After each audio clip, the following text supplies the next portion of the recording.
इस विश्लेषण में आज हम एक ऐसी कड़ी सच्चाई का सामना करने जा रहे हैं जो बेहद गंभीर और हृदय विदारक है। मणिपुर अपनी खूबसूरती और शांति के लिए जाना जाता था, लेकिन अब वहाँ के हालात बदल चुके हैं। एक ऐसी अशांति है जिसने आम जनजीवन को गहराई तक हिलाकर रख दिया है। यहाँ हम किसी राजनीतिक पक्ष या दृष्टिकोण की बात बिल्कुल नहीं करेंगे। इसके बजाय हम सिर्फ उपलब्ध स्रोत सामग्री के आधार पर उस मानवीय कीमत को समझेंगे जो वहाँ के आम लोगों को चुकानी पड़ रही है। आइए इन तथ्यों पर एक तटस्थ और गहरी नज़र डालें। ठीक है, आइए सीधे इसमें उतरते हैं। स्रोत सामग्री हमें बिष्णुपुर के एक बेहद दर्दनाक दृश्य तक ले जाती है। घनघोर बारिश हो रही है, आसमान जैसे रो रहा है, और इस तेज बारिश के बीच एक परिवार 2 छोटे बच्चों के शवों को उनके अंतिम संस्कार के लिए ले जा रहा है। बारिश की बूंदें और उस परिवार का असीम दुख जैसे एक हो गए हैं। इस दृश्य का बोझ असहनीय है। अंतिम विदाई का ये सफर कैसा रहा होगा, उसकी सिर्फ कल्पना की जा सकती है।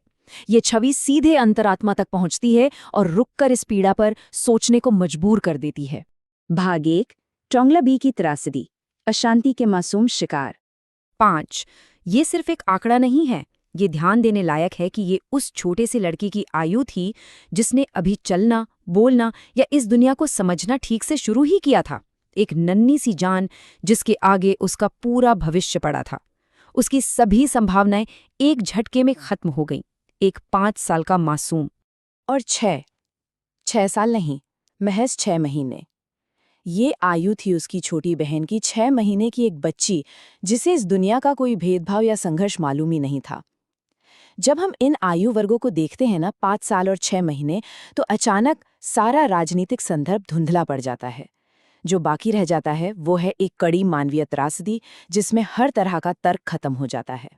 इन दोनों मासूमों की जान ट्रोंगला ओबी इलाके में हुए एक अचानक बॉम्ब हमले में गई।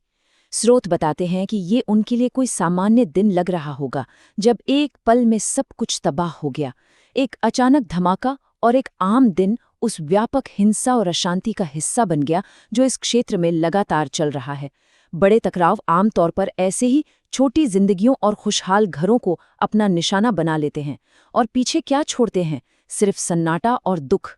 भाग 2, एक लंबा इंतजार, विदाई से पहले का ठहराव। आइए आगे बढ़ते हैं और देखते हैं कि ये क्रम कैसे आगे बढ़ा। पहले दिन वो हृदय विदारक धमाका होता है जिसमें जिंदगियां जाती हैं, लेकिन उनका दुख वहां खत्म नहीं होता। दूसरे दिन से लेकर 25वें दिन तक उन बच्चों के शव मॉर्ग में रखे रहते हैं। जरा इस समय काल के बारे में सोचिए। 25 दिन, लगभग एक पूरा महीना शोक की स्थिति में रुके रहना। परिवार हर सुबह उठता होगा और उन्हें ये याद आता होगा कि उनके मासूम अभी भी अंतिम संस्कार की प्रतीक्षा में हैं। ये मनोवैज्ञानिक रूप से तोड़ देने वाला इंतजार था। शोक का एक ऐसा दौर जो आगे नहीं बढ़ रहा था, बल्कि वहीं ठहर सा गया था। अंततः 25वें दिन जाकर उस तेज बारिश के बीच उन्हें अंतिम विदाई दी गई। आखिर एक परिवार इस असहनीय पीड़ा के बीच 25 दिनों तक क्यों रुका रहा? उनकी मांग बिल्कुल स्पष्ट थी, न्याय और जवाबदेही। इतने बड़े दुख के बावजूद उन्होंने तुरंत अंतिम संस्कार करने से इनकार कर दिया। ये अराजकता और हिंसा के आम माहौल के बीच नियम और आदेश के लिए एक सख्त गुहार थी। उन्हें ये जानना था कि इस हिंसा का जिम्मेदार आखिर कौन है और क्या उन्हें जवाबदेह ठहराया जाएगा या नहीं। उनका रुके रहना उस पूरे माहौल में अपनी आवाज उठाने का एक दृढ़ तरीका था, एक ऐसी मांग जिसे बिल्कुल नजरअंदाज नहीं किया जा सके। भाग 3, भारी मानवीय कीमत, संघर्ष की व्यापक सच्चाई। और ये इस बात को बेहद सटीक ढंग से दर्शाता है जो स्रोत सामग्री में लिखा गया है। इस घटना ने एक बार फिर मणिपुर में हिंसा की गहरी पीड़ा और मानवीय कीमत को उजागर किया है। इन शब्दों की गहराई को समझना जरूरी है।